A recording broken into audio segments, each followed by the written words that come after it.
You aren't exhausted because life is impossible. You're exhausted because your mind never stops.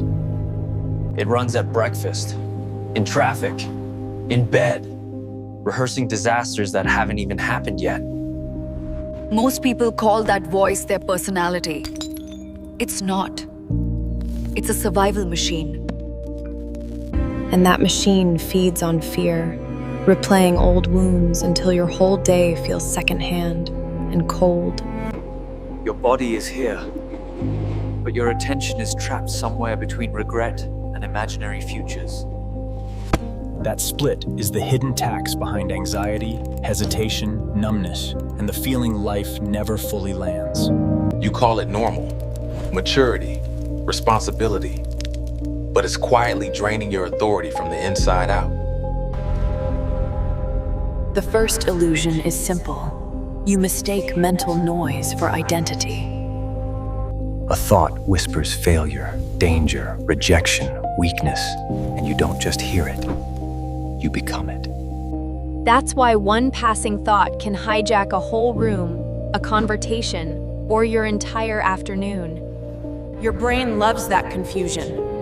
Fused people are predictable, they're tired, and easy to keep contained. So start here, separate the signal from the self. Hear the sentence. Name it a thought. Then refuse to bow emotionally the second it appears. In your next tense meeting, notice the panic script. Slow your breathing, then answer with precision. That's where real power begins, not in controlling thought, but in your disobedience to it. Then the mind shifts strategy. If it can't trap you in identity, it traps you in time. You replay the past like courtroom footage, searching for a verdict that will finally release you. And when the past gives you nothing, the mind rushes ahead and writes tragedy in advance. It predicts betrayal before the text arrives, failure before the attempt, humiliation before the door opens. That loop feels productive because motion inside the skull can imitate progress almost perfectly. But mental travel only burns energy, like flooring the gas while the car is buried in snow. Break the spell. Return to evidence. What's here? What matters? What moves next? On a hard morning, wash the cup, send the email, finish the page, and stop bargaining with ghosts.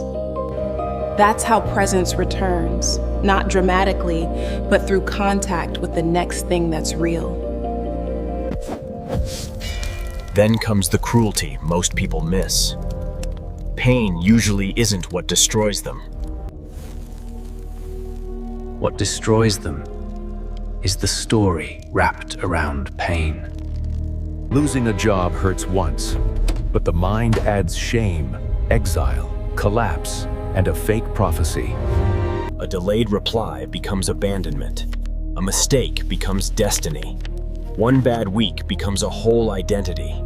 That's the second wound, the one you keep reopening with memory, language, and repetition. Your nervous system scans for danger because vigilance once kept human beings alive. Now that same machinery attacks emails, silence, eye contact, and harmless uncertainty like they're predators. So use a cleaner sequence. Event first, meaning second, action third. Your proposal got rejected. Good. Tighten the argument, improve the pitch, and step back in sharper. That response isn't cold, it's disciplined. And discipline protects energy under pressure. There's another reason overthinking ruins people. It makes them relate to ghosts instead of humans. An insecure mind reads confidence as arrogance, reads neutrality as contempt, and reads delay as betrayal. Soon you're not meeting real people at all. You're negotiating with projections made from old wounds. That's why relationships collapse under pressure that nobody else can even see. You punish people for crimes invented inside your private theater, then call it intuition. Presence repairs that by replacing fantasy with observation, tone, timing, posture, language, and context. At dinner, hear what was actually said, not what your fear translated behind the scenes. That alone can save years of conflict.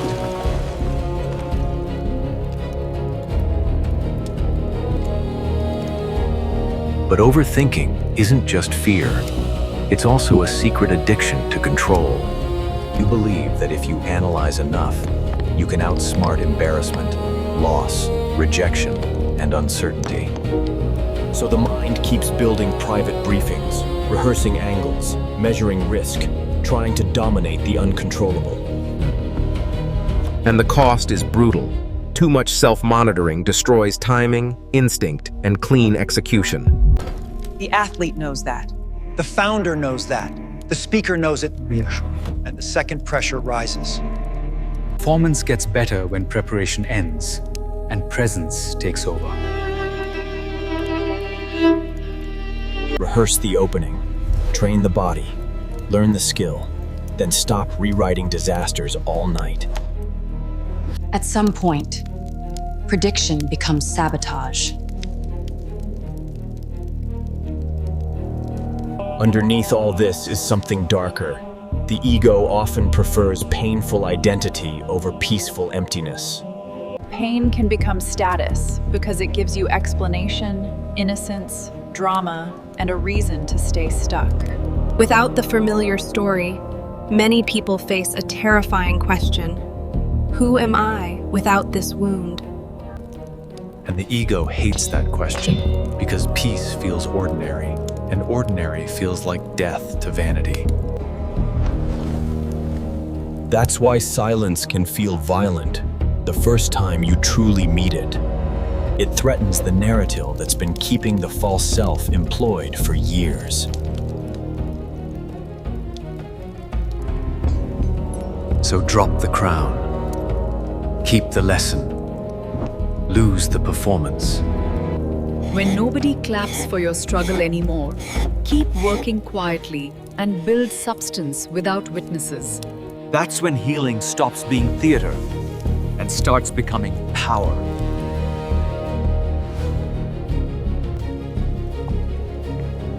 Another leak appears as non-stop internal commentary. You taste food through labels, experience people through comparison, and watch life through captions in your head.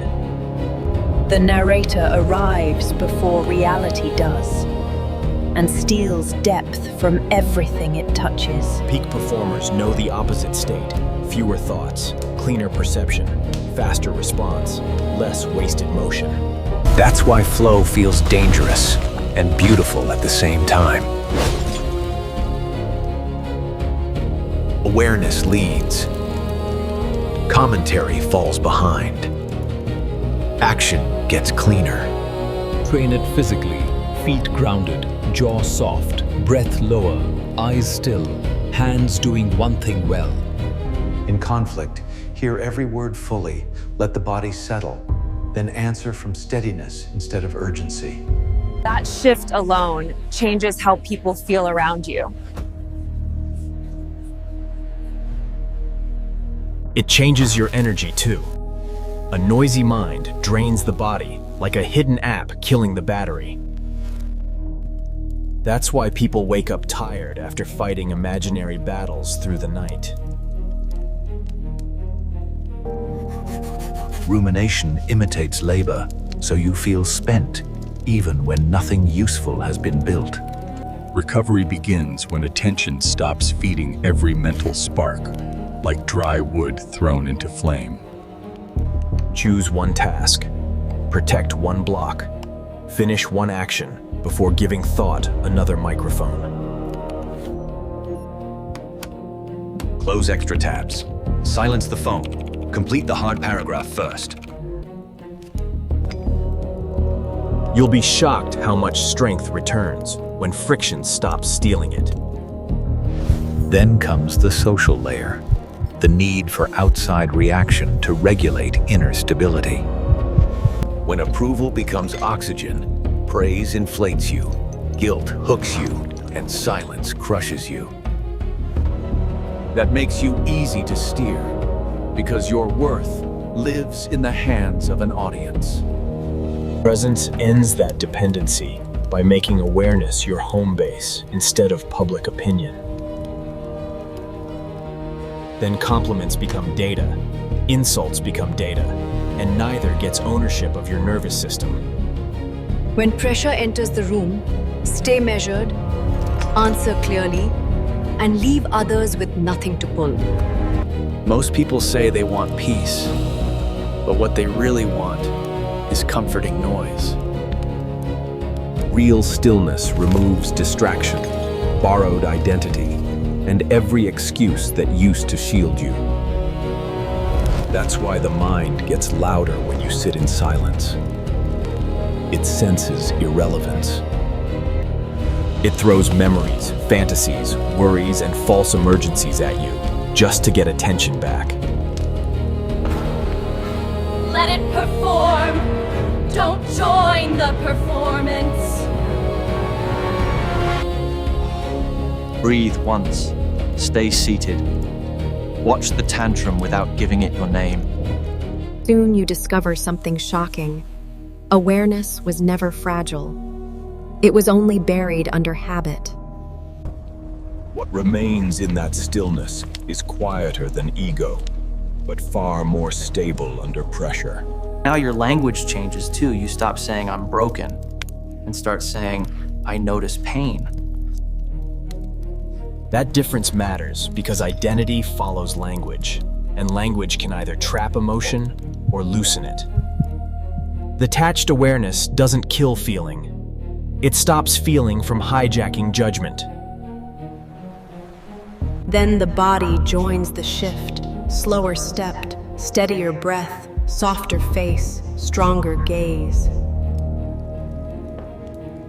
And one day you realize the whole room feels different because you walked in differently.